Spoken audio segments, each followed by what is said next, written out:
नवीन वर्षाच्या शुभेच्छा। आपली पहिल्या 1-2 दिवसात इथेच भेट झाली होती आणि तेव्हा देखील मी आपल्याला सांगितलेलं की पहिल्या आठवड्यात खोके सरकारला टेन्शन नको, कारण सगळीकडून त्यांना टेन्शन आहे, वरतून आहे, आजूबाजूनी आहे, माईक खेचणाऱ्यांकडून सगळीकडून आहे। पण एक आपल्याला जाणवतं की गेल्या 6 महिन्यामध्ये जणू काही मोगलाई आपल्या राज्यात आलेली आहे। आपण जर बघितलं असेल तर ज्या मतदारसंघात आपण बसलेलो आहोत, परत परत मी हा विषय घेत असतो कारण हा विषय महत्त्वाचा आहे। तिकडचे स्थानिक गद्दार आमदार यांनी आमच्या गणपती बाप्पाच्या सणामध्ये मिरवणुकीच्या वेळी बंदूक काढली, पोलीस स्टेशनमध्ये फायरिंग केलं। काल परवाकडे रिपोर्ट आला की त्यांच्याच बंदुकीतून ती गोळी चालवली होती, तरी देखील अजून कुठेही आर्म्स ॲक्टच्या तऱ्हेत कुठेही कारवाई झालेली दिसत नाही। असेच अनेक प्रसंग या महाराष्ट्रात गद्दार आमदारांकडून झालेले आहेत। कोणाला धक्काबुक्की असेल, कोणाला शिवीगाळ असेल, कोणाला धमकी असेल, पण कुठेही काही कारवाई झालेली नाही आहे। पुढे जात असताना जर आपण बघितलं तर गेल्या 6 महिन्यामध्ये देखील आम्ही प्रत्येक वेळी जेव्हा अधिवेशन असतं किंवा इतर देखील आम्ही शेतकऱ्यांना मदत करायला सांगत असतो, ओला दुष्काळ जाहीर करायला सांगत असतो, मदत पोचली पाहिजे सांगत असतो, पण स्वतःला खोके आणि महाराष्ट्राला धोके ह्याच धोरणावर हे खोके सरकार पुढे चाललेलं आहे। तिसरी गोष्ट जर आपण बघितली तर एक सतत छत्रपती शिवाजी महाराजांचा अपमान असेल, महात्मा ज्योतिबा फुलेंचा अपमान असेल, हे सगळं करूनही राज्यपालांना कुठेही बदललेलं नाहीये, त्यांना वाचवण्याचा प्रयत्न हे खोके सरकार करत आहे। पण हे सगळं जेव्हा होत असताना एक आता जाणवायला लागलेलं आहे की ह्या सगळ्याच्या कॉन्ट्रोवर्सीज असतील, हे कुठच्याही धर्माबद्दल असेल, कुठच्याही व्यक्तीबद्दल असेल बोलणं, महापुरुषांबद्दल बोलणं असेल, हा एक स्मोक स्क्रीन म्हणून खोके सरकार तयार करत आहे, ज्याच्या मागून लपून पैसे काढणं, मुंबईला लुटणं, महाराष्ट्र लुटणं हे खूप मोठ्या प्रमाणात सुरू आहे।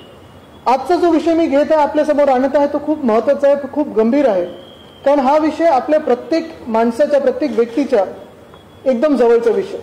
जर आपण बघितलं असेल तर खरं तर नागपूरमध्ये देखील आम्ही अनेक घोटाळ्यांबद्दल, गैरवर्तनांबद्दल बोललो, मग NITचा असेल, अनेक 2-3 विषयांबद्दल बोललो, पण तिथे कुठेही कारवाई झाल्यासारखी वाटत नाही, कुठेही लाज वाटून राजीनामा घेतल्याचं दिसत नाही, निर्लज्जपणे हा कारभार सगळा चालू आहे। पण आजचा जो विषय तो महत्त्वाचा आहे, कारण आजचं जसं मी सांगितलं की मुंबई महानगरपालिकेची जी लूट या खोके सरकारने सुरू केलेली आहे त्या विषयावर मी बोलणार आहे। आपल्याला आठवत असेल की ऑगस्टमध्ये याच खोके सरकारने 5,000 कोटीचे रस्त्याची टेंडर काढलेले, रस्त्याची कामं काढलेली, त्याला कुठेही रिस्पॉन्स आला नाही। रिस्पॉन्स न आल्यामुळे ते टेंडर त्यांना स्क्रॅप करायला लागले।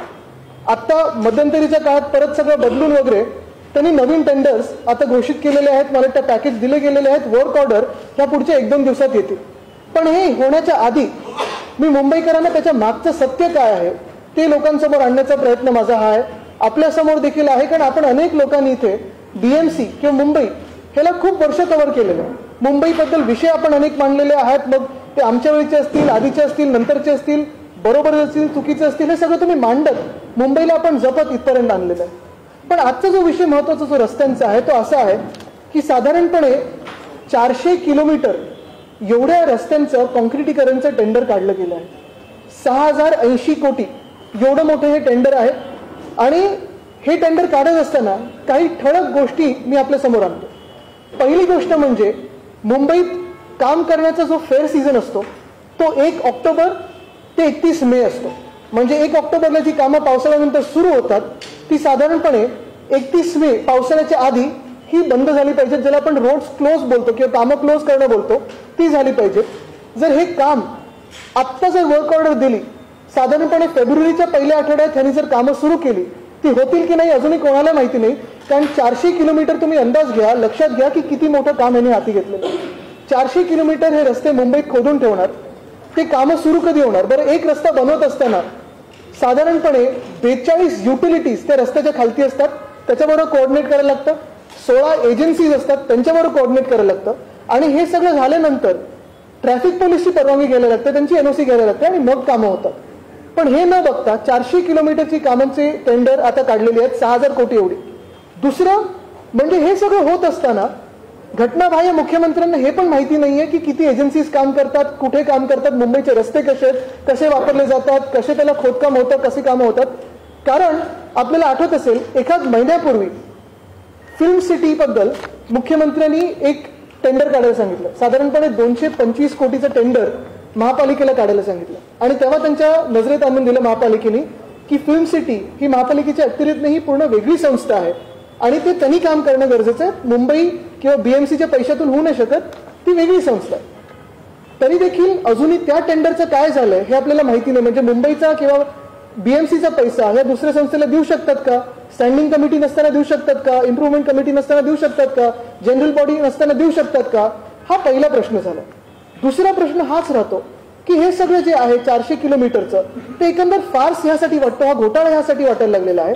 कारण 400 किलोमीटरचे रस्ते 6000 कोटीचे, ह्याची स्केल बघता हे पॉसिबल शक्यच नाही, पॉसिबल पण नाही. पण ह्याच्यातला घोटाळा कुठे आहे हे तुमच्या लक्षात आणून देतो. जरा माझी प्रेस आपले स्टील फोटोग्राफर्सना विनंती राहील की फ्लॅश बंद करा किंवा प्लीज थोडं मागे बसा. स्कॅम किंवा हे जे गैरवर्तन आहे ते आपण लक्षात घ्या. हे ऐकून घ्या कसं आहे ते. साधारणपणे आतापर्यंतची पद्धत अशी राहिलेली किंवा एक प्रथा अशी राहिलेली किंवा एक जी आपण बघतो टेंडर्समध्ये जी काही प्रथा असते की जी काही एस्टिमेट प्राइस असायची मार्च 2022 पर्यंत सगळे कॉन्ट्रॅक्टर्स एस्टिमेट प्राइसच्या 20% ॲव्हरेज बिलो बीड करायचे. बिलो बीड करून जे कोणी बीड लोएस्ट यायचे ते बीड जिंकायचे. म्हणजे 100 रुपयाचं काम असेल तर साधारणपणे 80 रुपयात ते काम व्हायचं आणि तेही जीएसटी त्याच्यात पकडून. आता जे झालेलं आहे की हे जे 100 रुपयाचं काम होतं जे 20% बिलोनी जायचं ते काम जेव्हा 2022च्या ऑगस्टमध्ये 5000 कोटीचं दिलं गेलं, कोणी याला रिस्पॉन्स आला नाही असं म्हटल्यानंतर साधारण नोव्हेंबर डिसेंबरमध्ये बीएमसीनी शेड्यूल ऑफ रेट हे बदललं. शेड्यूल ऑफ रेट काय असतं तर ह्याच्यात सगळ्या गोष्टी पकडल्या जातात. मग त्याच्यात पेट्रोल डिझेल असेल म्हणजे तुमच्या वाहतुकीचा खर्च असेल, रेतीचा खर्च असेल, डांबरचा खर्च असेल, खडीचा खर्च असेल, सिमेंटचा असेल, स्टीलचा असेल, सगळं जे काही तुम्हाला व्हेरिएशन किंवा एस्केलेशन किंवा डिएस्केलेशन होऊ शकतं किंवा ज्या किमती बदलू शकतात किंवा वाढलेल्या किमती असतील त्या पकडून बीएमसीनी शेड्यूल ऑफ रेट बदलल्यानंतर जी एस्टिमेट प्राइस होती ती 20%नी वाढली. म्हणजे तुम्ही लक्षात घ्या जर 100 रुपये किंमत असेल 20%नी वाढली. म्हणजे इथेच पहिल्या कॉन्ट्रॅक्टरना फायदा हा झालेला आहे की जे कॉन्ट्रॅक्टर 20% खालती बीड करायचे, 20% बिलो बीड करायचे, त्यांना 20% म्हणजे 100ला आले आणि आता शेड्यूल ऑफ रेट बदलल्यानंतर अजून 20% मिळाले. म्हणजे इथे 40%चं गेन ह्या कॉन्ट्रॅक्टर्सना झालेलं आहे. 40%चं गेन. ह्याच्यात पुढे जाताना आश्चर्याची गोष्ट ही किंवा धक्कादायक गोष्ट ही आहे की इतिहासात पहिल्यांदा कदाचित असेल जीएसटी जे बिलकुल व्हेरिएबल नाही आहे, जीएसटी बदलायला मार्केटनी नाही होत, जीएसटी काउन्सिल बसायला लागतं केंद्र सरकारच्या खालती जे असतं त्यांच्यात सगळे फायनान्स मिनिस्टर्स बसतात आणि ते ठरवतात. 18% ह्या 48 म्हणजे हे 40%च्या वेगळ्यापणे मोजलेलं. म्हणजे तुम्ही विचार करा पहिला गेन त्यांना -20 वरनं 100 म्हणजे तो 80 वरनं 100, 100 वरनं 120, इथे 40%चा गेन झालेला आहे. त्याही पुढे जाऊन जीएसटी हा वेगळा मोजलेला आहे जो आतापर्यंत त्याच्यात पकडला जायचा. म्हणजे -20च्या बिडमध्ये जो जीएसटी पकडला जायचा तो पहिल्यांदा वेगळा मोजलेला आहे. बरं हे जे बिड सगळे झालेत ह्याच्यात lowest bidder on an average जर आपण बघितलं तो हे जे 40%चा गेन जे कॉन्ट्रॅक्टर्सनं झालेलं आहे त्याच्याही अबव जाऊन साधारणपणे 8% सरासरीनी हे बिड्स त्यांनी आता जिंकलेले आहेत. म्हणजे तुम्ही विचार करा प्रत्येक कॉन्ट्रॅक्टरला सरासरी 48%चा ह्याच्यात फायदा आपण बोलू शकतो हा झालेला आहे. पहिली गोष्ट ही आहे जर आपण शेड्यूल ऑफ रेट बघितलं तर मुंबईचं सगळ्यात जे काय असतं म्हणजे कुठचंही टेंडरचं काम असतं ते इतर शहरांपेक्षा इतर जिल्ह्यांपेक्षा थोडं एनिवे वरती असतं, इतर अनेक राज्यांपेक्षा जास्ती असतं कारण इकडच्या किमती वेगळ्या.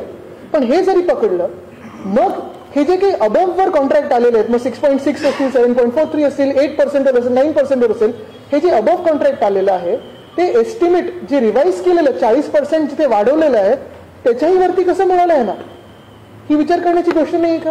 बीएमसीने याच्यात निगोशिएट का नाही केलं? दुसरी गोष्ट जर आपण ह्याच्यात बघितली तर सुरुवात इथपासूनच होते की जेव्हा कुठचीही बॉडी तिथे नसताना म्हणजे जनरल बॉडी नाहीये, तिथे महापौर नाहीये, तिथे स्टँडिंग कमिटी नाहीये, इम्प्रुव्हमेंट कमिटी नाहीये, कुठचीही फायनान्शियल सँक्शन देणारी बॉडी किंवा लोकप्रतिनिधी नसताना प्रशासकाला हा एवढा अधिकार दिला कोणी की शेड्यूल ऑफ रेट बदलणं असेल, 6000 कोटीची टेंडर कॉल करणं असेल, ही टेंडर अशी अलॉट करणं असेल, ह्याच्यात कुठे गैरवर्तन नाही ना झालं? हा फायदा कॉन्ट्रॅक्टर्सचा होत नाहीये ना? हे विचार करण्याची गोष्ट आहे. कारण हा सगळा जो पैसा आहे हा मुंबईकरांचा पैसा आहे, मुंबईच्या हक्काचा पैसा आहे. आणि हा जो पैसा आहे हे खोकेसारखा लुटायचा प्रयत्न करतोय. कारण जेव्हा ऍडमिनिस्ट्रेटर असतो तेव्हा कदाचित ना हे जे म्युन्सिपल कमिशनर म्हणून महापौरांकडून आदेश घ्यायचे असतील किंवा बॉडीकडून जे आदेश घेतात जनरल बॉडीकडून, आता महापौर नसताना जनरल बॉडी नसताना कोणाकडून आदेश घेतात? सीएम कडून घेतात की स्पेशल सीएम कडून घेतात? हे देखील लोकांसमोर येणं गरजेचं आहे. बरं, हे सगळं होत असताना तिसरी गोष्ट म्हणजे जसं मी सांगितलं, पहिली गोष्ट ह्या सगळ्या रस्त्यांची जी कामं काढलेली आहेत, 400 किलोमीटरच्या रस्त्यांची जी कामं काढलेली आहेत, त्याच्यात पहिली गोष्ट म्हणजे कुठेही ट्रॅफिक एनओसी नाही, कुठेही प्लॅनिंग नाही. रस्ते जे आहेत त्याची पण यादी मी तुम्हाला देणार आहे. पण मुंबईत साधारणपणे अशी पद्धत आहे की जे 30 फुटाच्या विड्थच्या खालती रस्ते असतील, छोटे रस्ते असतात, आपले छोटे गल्ले असतात, तिथे आपण ॲस्फॉल्ट मॅस्टिक करतो, कधी कधी व्हाईट टॉपिंग करतो. सगळं काही सिमेंट कॉन्क्रीट करत नाही, कारण आपल्या रस्त्याच्या खालती 42 युटिलिटीज आहेत. खोदकाम करायला लागतं, डक्टिंग करायला लागतं, स्टॉर्म वॉटर ड्रेन असतं, वॉटर मेन्स असतात, सिवेज ट्रीटमेंटचे लाईन्स असतात जे आता नवीन आपण बांधतोय. पण हे सगळं होत असताना सगळीकडे एक तर कॉन्क्रीट करायचं, हे कुठून सुचलं? कुठून हा विचार आला? जर मुख्यमंत्र्यांना हेच वाटत असेल की सगळे रस्ते मुंबईतले 2 वर्षात सिमेंट कॉन्क्रीट होऊ शकतात, मग ठाण्यामध्ये जिथे पालकमंत्री होते 7 वर्षासाठी, यूडी खातं 2.5 वर्षासाठी होतं, MSIDCचं खातं त्यांच्याकडे 7 वर्ष होतं, कल्याण डोंबिवली असेल, ठाणे असेल, नवी मुंबई असेल, इथे चांगले रस्ते अजूनपर्यंत प्रत्येक गलीत का नाही झालेत? खड्डेमुक्त रस्ते झाले आहेत का? नाही झालेत. आणि मुळात प्रश्न हाच येतो की मग प्रत्येक वेळी मुंबईवर राग काढायचा, मुंबईचे पैसे लुटायचे, मुंबईकडून खेचून घ्यायचं, ओरबाडून घ्यायचं. कुठेतरी कर्तव्याला जागून आणि कर्तव्य बघून काम करणं की मुंबईची सेवा करतोय, महाराष्ट्राची सेवा करतोय, ही कुठेही मनात विचार न करता ही स्केल नुसतं वाढवलेली आहे. ब्रीफमध्ये सांगायचं तर 3 वर्षाचे टेंडर आणि 6 वर्षाचं काम हे वन शॉटमध्ये करतात. आज कदाचित सिमेंट आणि स्टील ह्याची किमती वाढल्या असतील, ते शेड्यूल ऑफ रेटमध्ये वाढवलेलंच आहे. पुढच्या वर्षी जर कमी झाल्या तर डिएस्केलेशन होणार आहे का? व्हेरिएशन होणार आहे का? पैसे कॉन्ट्रॅक्टर परत देणार आहेत का? हा प्रश्न आणि ह्याची चौकशी कोण करणार? दुसरं जसं मी सांगितलं की एस्टिमेटच्या 20% खाली आतापर्यंत जे बीड करायचे ते आता 40% हाईक घेऊन एस्टिमेटच्या वरती 20% आणि त्याच्याही पुढे जाऊन 8% जास्ती घेतलेलं आहे. पण सगळ्यात धक्कादायक आणि धोकादायक गोष्ट मुंबईसाठी ही आहे की कुठे ना कुठेतरी कार्टेल होत आहे का, हा एक प्रश्न आपण विचारणं गरजेचं आहे. कारण याच्यात मोडस ऑपरेंडी ही राहिलेली आहे आणि आपण ही बारकाईने लक्षात घ्या. मोडस ऑपरेंडी ही राहिलेली आहे की 5 पॅकेट्स होते कामाचे, 5 पॅकेट ह्याच्यात जर आपलं बघायचं असेल तर पॅकेटचे पण इथे माझ्याकडे माहिती आहे की बघा, हे 5 पॅकेट, एक ईस्टर्न सबअर्बचं आहे, झोन 5, झोन 6, एक सिटीचं आहे, झोन 1, 2, मग पुढे जाऊन जर आपण बघितलं झोन 3, झोन 4 आणि ह्या सगळ्या गोष्टी, ह्या 5 पॅकेटमध्ये जर आपण बघितलं तर 5 पॅकेट जर कामं बघितली ह्याची तर बरोबर 5 कंपन्यांनी एक पॅकेट जिंकलेलं. 5 कंपन्यांनी एक पॅकेट जिंकले. त्या कंपन्यांची माझ्याकडे नावं पण आहेत, पण ती नावं आत्ता मी डिस्क्लोज नाही करणार, ती जग जाहीर आहेत, पण मला ह्या प्रेस कॉन्फरन्समध्ये घ्यायची नाहीत, कारण ह्या कंपन्यांचा दोष नाही आहे कदाचित. ह्या कंपन्या मोठ्या आहेत, नॅशनल एक्सपिरियन्सवाल्या आहेत, चांगली कामं करत असतील, त्याच्याबद्दल कोणाच्याच मनात शंका नाही. पण हे जे आहे हे ठरवून केलेलं आहे का? जर आपण बघितलं तर ह्या 5 रोडवे ज्या कंपन्या आहेत त्यांना सगळ्यांना नॅशनल एक्सपिरियन्स म्हणून ह्या टेंडरमध्ये क्वालिफाय केलं, 5 कंपन्यांना. बरं, प्रत्येक जो जिंकणारा पॅकेट आहे साधारणपणे 6 ते 8% मध्ये त्यांनी बीड केलंय, म्हणजे ओव्हर अँड अबव्ह 120%, जे एस्टिमेटच्या वरती 20% आहे त्याच्यावर साधारणपणे 6 ते 8% वर बीड केलं. तो लोएस्ट बिडर आला, त्याला मिळालेलं. आता दुसरी गोष्ट ज्याच्यात इंटरेस्टिंग आहे, जे 4 कंपन्या दुसरे बीड्स हरलेले किंवा हे पर्टिक्युलर बीड हरले असतील ते सगळ्यांनी 9 ते 13% मध्ये बीड केले. म्हणजे एक कंपनी ए असेल, तिला एक टेंडर जिंकण्यासाठी 7% त्यांनी बीड केलेलं आहे, ते त्याला बीड मिळालं, ठीक आहे, चला योग्य आहे, कंपनीने जिंकले बीड, जिंका. पण बरोबर तीच कंपनी जर एक पॅकेटमध्ये 7%ला काम करू शकत असेल अबवला, दुसऱ्या ठिकाणी त्याला 13% भरायला लागतात. मग ते पण काम यांनी 7% मध्ये का नाही केलं? हे पण सेम काम आहे, सिमेंट कॉन्क्रीटचं, ते पण सिमेंट कॉन्क्रीटचं आहे. मग नक्की बदललं काय असं की एक कंपनी एकीकडे 7%ला करू शकते पण दुसरीकडे 13%, आणि दुसरी कंपनी जिथे ह्यांनी 13% भरले तिथे 6% करू शकते पण इथे 12% भरले. हे जे चित्र आहे ना, हे खूप घातक आहे मुंबईसाठी. म्हणजे हे सिस्टमॅटिक मुंबईची लूट चाललेली आहे आणि लूट रोखण्यासाठी पुढची पावलं आम्ही उचलणार आहोतच. पण आज आपल्या माध्यमातून मी जनतेला अपील करत आहे की डोळे उघडून हे खोके सरकार, ही इतर जे आपल्याला भांडणात आणि वादामध्ये व्यस्त ठेवलेले ते थोडं बाजूला ठेवून मला वाटतं ही जी लुटमार चालू आहे महाराष्ट्राची हे बघणं गरजेचं आहे. हे बघा, इथे माझ्याकडे टेबल पण आहे. हे टेबल आहे, मी आपल्या सर्वांना देईन टेबल. ह्या टेबलमध्ये दिलेलं आहे कॉन्ट्रॅक्टर ए पॅकेट 1 मध्ये साधारणपणे 4.5% अबव त्यांनी बीड केलेलं आहे, ते त्यांना पॅकेट मिळालेलं आहे. पॅकेट 2 मध्ये त्यांनी 10.5% बीड केलंय, पॅकेट 3 मध्ये 13.5% बीड केलेलं आहे, पण यांना पहिलं पॅकेट मिळालेलं आहे. त्याच कॉन्ट्रॅक्टरनी दुसऱ्या पॅकेट म्हणजे कॉन्ट्रॅक्टर बी हे जे कॉन्ट्रॅक्ट ठरलं तिथे त्यांनी 8.5% घेतलेलं आहे आणि चौथ्या पॅकेटमध्ये 6.5% घेतलेलं आहे. हा जो फरक साधारण आपल्याला जाणवायला लागलेला आहे तो हाच दिसतोय की एकंदर मुंबईची लूटमार करायची, मुंबईचे रस्ते खोदून ठेवायचे, मुंबईची वाट लावायची आणि मुंबईकरांना हैराण करून सोडायचं, हे या खोके सरकारचं धोरण दिसत आहे आणि हे आज डोळ्यासमोर आपल्या आलेलं आहे. बरं, हे सगळं सुरू असताना एक महत्त्वाचा प्रश्न मला आपल्या माध्यमातून या घटनाबाह्य मुख्यमंत्र्यांना विचारायचं आहे, कारण उत्तर त्यांच्याकडून अपेक्षित नाहीच आहे. जसं मी सांगितलं ना की उत्तर त्यांच्याकडून अपेक्षित नाही, कारण वेदांत फॉक्सकॉनच्या वेळी पण मी चॅलेंज केलेलं डिबेट करायला आणि यावेळी देखील मी आपल्याला सांगतो, साधारणपणे ह्याच अधिवेशनात आमदार 1-2 सुनील राणे असतील, कालिदास कोळंबकर असतील, सगळेच हे काही भाजपचेच आमदार आहेत, त्या सगळ्या लोकांनी मुंबईच्या रस्त्यांवर प्रश्न विचारलेला. ठीक आहे, त्याच्याबद्दल दुमत नाही, त्यांचा अधिकार आहे, त्यांनी विचारावं. हाऊसमध्ये सगळे प्रश्न विचारतात, वायकर साहेबांनी विचारले, मी विचारले, सगळ्यांनी विचारले. उत्तर मुख्यमंत्र्यांनी हे दिलेलं आहे की सदर कामाचा कालावधी पावसाळा वगळून 18 ते 24 महिने असा असून सदर कामे पुढच्या 3 आर्थिक वर्षात विभागली आहेत. हे कशासाठी? तर मार्च 2022 ची कामं जी साधारण 80 कोटीची होती ती कधीपर्यंत पूर्ण होणार? तर मुख्यमंत्र्यांनी उत्तर हाऊसमध्ये रिटन उत्तर आहे जे त्यांनी दिलेलं आहे की 3 वर्षाचा कालावधी. जर ह्या कामांना 2000 कोटीच्या कामांना 3 वर्ष लागणार असतील तर 6000 कोटीची कामं, 400 किलोमीटरची कामं, काही ठिकाणी जिथे कॉन्क्रीट गरजेचं नाही अशी कामं ह्यांना किती वर्ष लागणार आहे? आणि म्हणूनच मुंबईच्या डोळ्यात धूळफेक करायची, निवडणूक आल्या म्हणून काही जाहीर करायचं, पैसे उधळपट्टी करायची पैशाची. आपल्याला आठवत असेल की साधारणपणे 96-97 मध्ये जेव्हा शिवसेना महापालिकेत मुंबई महानगरपालिकेत सत्तेवर आली तेव्हा मुंबई महानगरपालिकेचं बजेट हे डेफिसिटमध्ये होतं. 25 वर्ष काम करून मुंबईकरांचा पैसा जपून नीट वापरून मुंबईकरांना सोयी सुविधा तर दिल्याच, पण पहिल्यांदा आपण एवढं सरप्लसमध्ये आणलं की देशाचं लक्ष आज मुंबई महानगरपालिकेवर. आणि हा प्रत्येक पैसा आपण त्या व्हाईट बुकमध्ये दाखवला असतो, बजेटमध्ये दाखवला असतो. आपले एफडी अशी जर कामं व्हायला लागली तर एफडी वायकर साहेब मला चुकीचं बोलत असेल तर करेक्ट करा, पण एफडी तोडायला लागेल. आणि जसं ठाणे महानगरपालिका असेल किंवा इतर काही महानगरपालिका डेफिसिटमध्ये आहेत तसं मुंबई हे पुढच्या काही वर्षांमध्ये ह्या खोके सरकारच्या नादाला लागली तर असं दिसेल. आणि म्हणून माझं म्हणणं हेच आहे की ही टेंडर पहिले तर रिकॉल करणं गरजेची आहे, स्क्रॅप करणं गरजेची आहे, कारण एवढा मोठा घोटाळा हा लोकांसमोर आलेला आहे. कदाचित ह्या खोके सरकारला घोटाळे करण्यात भीती वाटत नसेल, कारण आता जाब विचारायला कोणी नाहीये, वरतून खालतून बाजूनी कोणी नाहीये, पण जनता म्हणून आम्ही बघत आहोत आणि उत्तर त्यांना द्यायला लागेल. आज हे मी त्यांना सांगतो. ह्याच्यावर तुम्हाला काही प्रश्न असतील तर विचारा.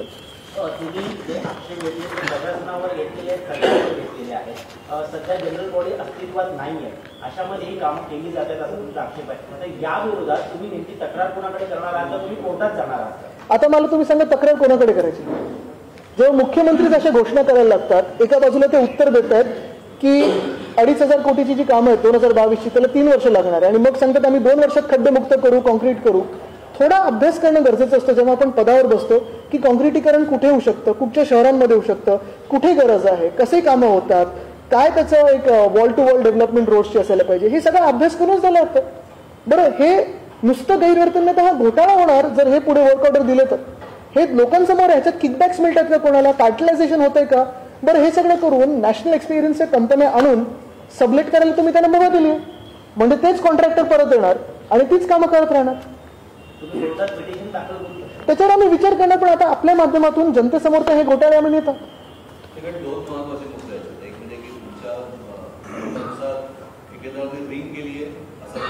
असा मला तुमच्याकडे प्रश्न आहे, मी आरोप नाही केला.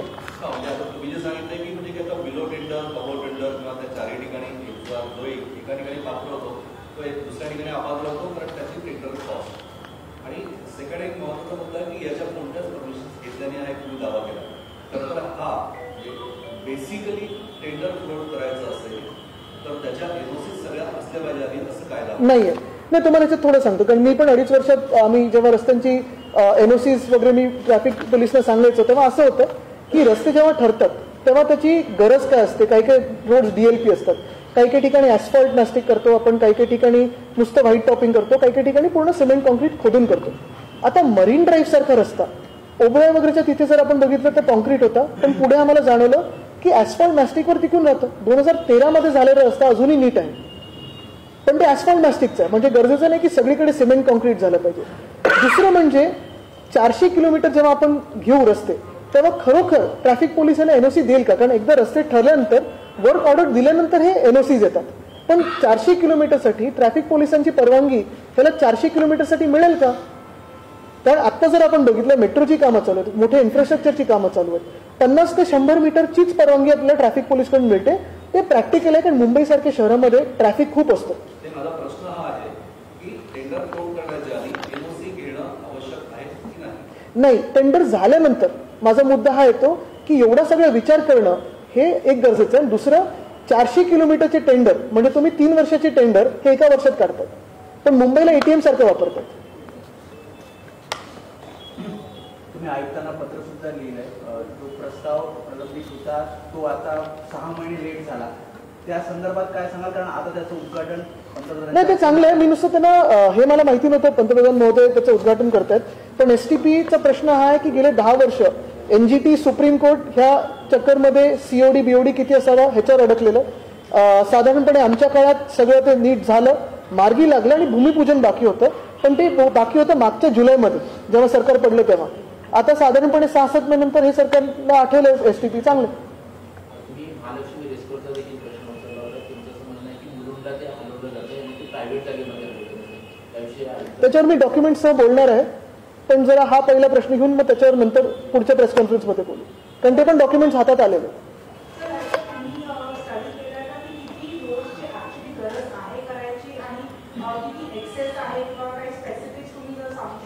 नाही, ह्याच्यात पहिली गोष्ट म्हणजे जे आपण सांगितलं ना की किती रोड्सची गरज आहे. आता रोड्सची यादी आम्ही पण थोडी प्राप्त करत आहोत, कारण काही काही ठिकाणी असं जाणवायला लागलं की एकदमच छोट्या गल्ल्यांमध्ये देखील जिथे सिमेंट कॉन्क्रीटचं गरज नाहीये तिथे यांनी प्रपोज केलेलं. दुसरी गोष्ट जे आत्ता पॅटर्न मला ब्युटिफिकेशनमध्ये दिसलं ते असं होतं की काही काही ठिकाणी ब्युटिफिकेशन झालेलं तोडलं आणि परत तेच केलं ब्युटिफिकेशन म्हणून. जसं माझ्या पंजोबांच्या पुतळ्याचं तिथे केलेलं. तिथे 1700 कोटी त्यांनी वाया घालवलेत. हे मुंबईकरांच्या हक्काचे पैसे, त्याच्यावर पण आम्ही माहिती काढून बोलणार, माहिती मिळाली ती.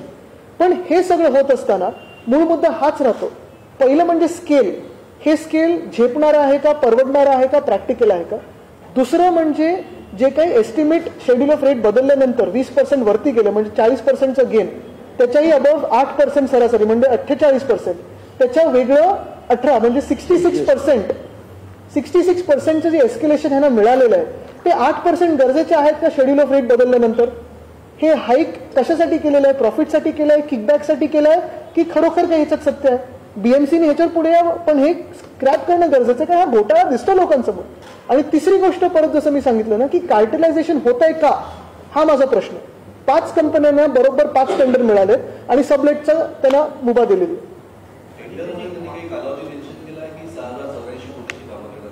साधारणपणे मला वाटतं 2-3 वर्षाचा कालावधी आपण देत असतो, जसं मुख्यमंत्र्यांनीच उत्तर दिलेलं आहे. आता ह्या टेंडरमध्ये स्पेसिफिक बघायला लागेल.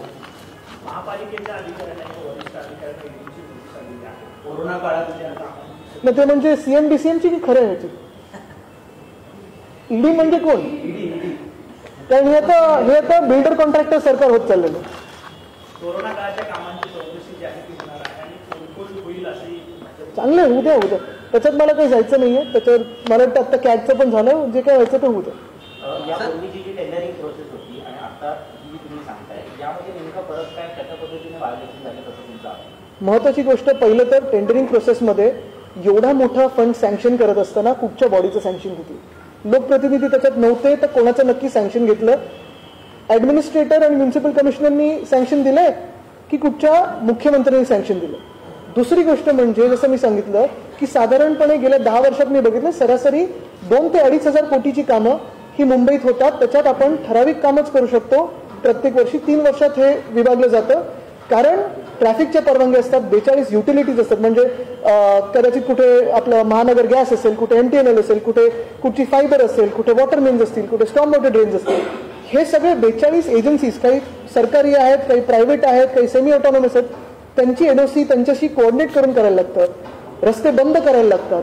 तर 6 वर्षाच्या कालावधीची कामं, 3 वर्षाचे टेंडर ह्यांनी एका वेळी काढलेले आहेत. दुसरं म्हणजे जसं मी सांगितलं पहिल्यांदा जीएसटी वेगळा पकडलेला आहे. आणि तिसरं जे मी सांगितलं की एस्टिमेटच्या 20% अबव गेल्यानंतर 6 ते 9% परत अबव जाण्याची या कॉन्ट्रॅक्टर्सना काय गरज आहे?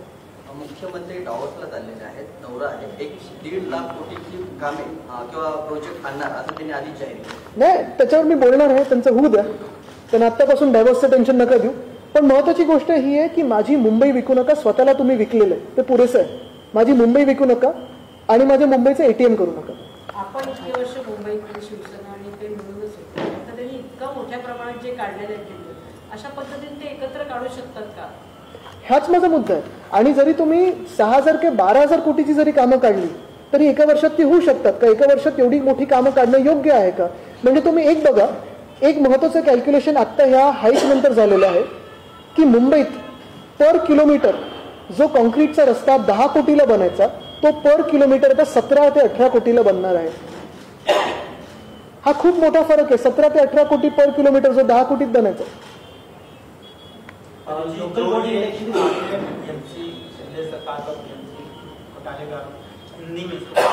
हिंदी में भी काफी विस्तार से बात करनी पड़ेगी, लेकिन कोई सवाल पूछे तो मैं बात करूंगा. असं आहे की तुम्ही जे म्हणताय तसं आपल्याकडे दोघांनी मिळून तुम्ही कामं केली की एकदम हा प्रोजेक्ट काढलेला आहे. दोघं कोण? तुमची युतीमध्ये होते ना शिवसेने मनपामध्ये तुम्ही ते होते. होते, पण आता एकदम निघालाय. तुम्ही आज जर कृती काढताय त्या काळात असताना आपल्याला ते मुद्दे असे म्हणू शकतात की तुम्ही आम्ही विकास करतो झपाट्याने, कारण 2 वर्ष तुम्ही नक्की करा, पण विकास जोशीमठ सारखा करू नका. आता आम्ही वेगाने करतोय म्हणून हा विरोध. नाही, जोशीमठमध्ये झालं ना तसं होऊ नये म्हणून मुंबईचा विकास करताना खूप व्यवस्थितपणे विचार करून करायला लागेल. आपण बघितलं असेल, आजच बातमी आली की मुंबईत आता भुयारी रस्ते करणार. म्हणजे वरतून खालतून कसंही विचार न करता विकास हा शाश्वत विकास झाला पाहिजे.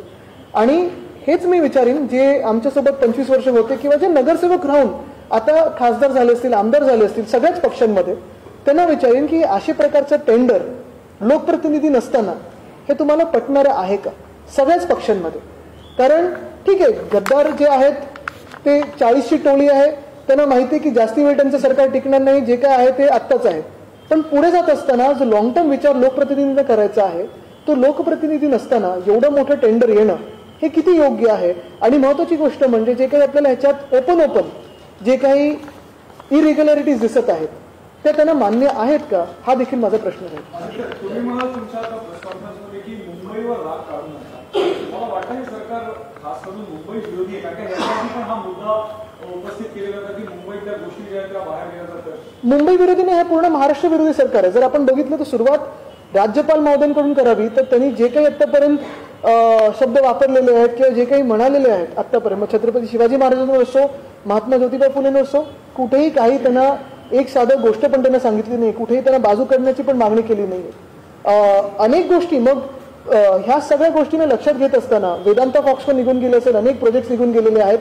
जे मी सांगतो परत की कितीही मोठा प्रोजेक्ट आणला तरी एक प्रोजेक्ट वेदांता फॉक्सकॉन पेक्षा हे सगळे प्रोजेक्ट अजूनही छोटे आणि ते 100% महाराष्ट्रात येणारा प्रोजेक्ट हा बाहेर निघून गेला. पण मुंबईचं बोलायचं झालं तर मुंबईला हे ATM म्हणून वापरतात. आणि प्रॉब्लेम तिथेच होतो की हे सगळे लोक, कोणालाही मुंबईची आवड नाही, मुंबई आवडत नाही कोणाला, पण मुंबईत लूटमार करायची हे त्यांचं ध्येय आहे. आपण बघा, मंत्रिमंडळ देखील मुंबईवर प्रेम असणारं कोणी नाही. स्क्वेअर फूट हे ओळखणारे लोक आहेत, पण मुंबईचं इंच ओळखणारे लोक नाही आहेत.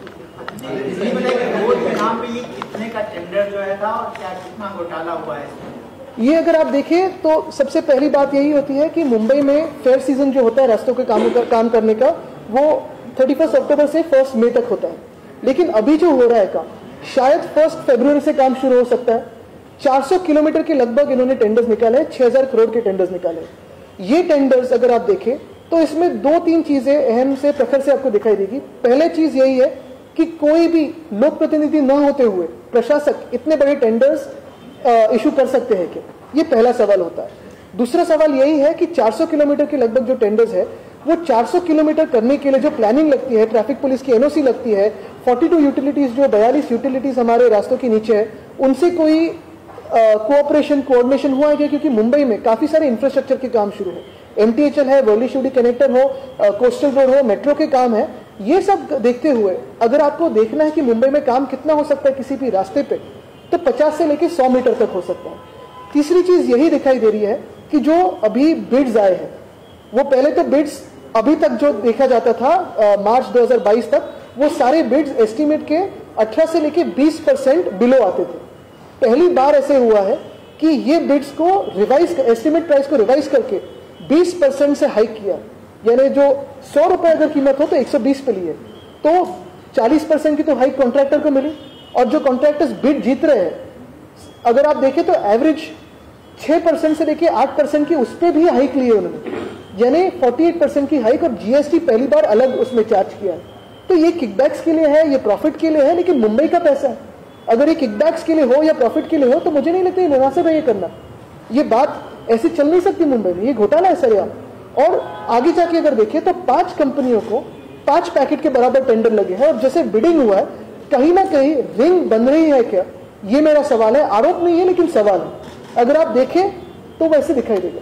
19 तारीख को तारखेला बाळासाहेब ठाकरे यांच्या तैलचित्राचं अनावरण होणार आहे. ते तैलचित्र व्हायरल होतं, त्याच्यावरती ठाकरे गटातील काहींनी आक्षेप घेतला. आपली काय त्याच्यावरती? नाही, मला वाटतं पहिलं गोष्ट हीच राहील, कारण माझे आजोबा हिंदू सम्राट बाळासाहेब ठाकरेंना देखील मुंबईत एवढंच प्रेमाची होती, आणि मुंबईत असं होणं हे चुकीचं राहील. खरं तर त्यांचे जे फोटो चोरून लावतात त्यांनी तरी असं करू नये ही माझी तरी इच्छा आहे.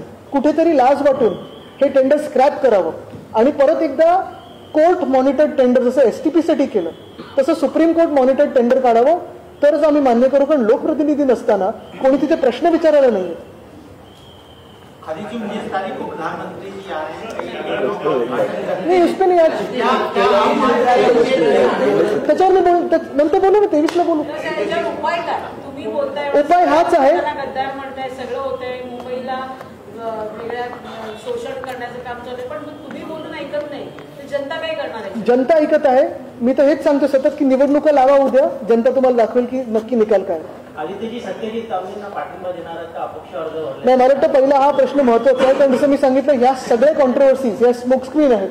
महत्वाचा प्रश्न हाच आहे की जी महाराष्ट्राची आणि मुंबईची लूटमार चालू आहे त्याच्यावर आपल्याला उत्तर काढायला लागेल. धन्यवाद.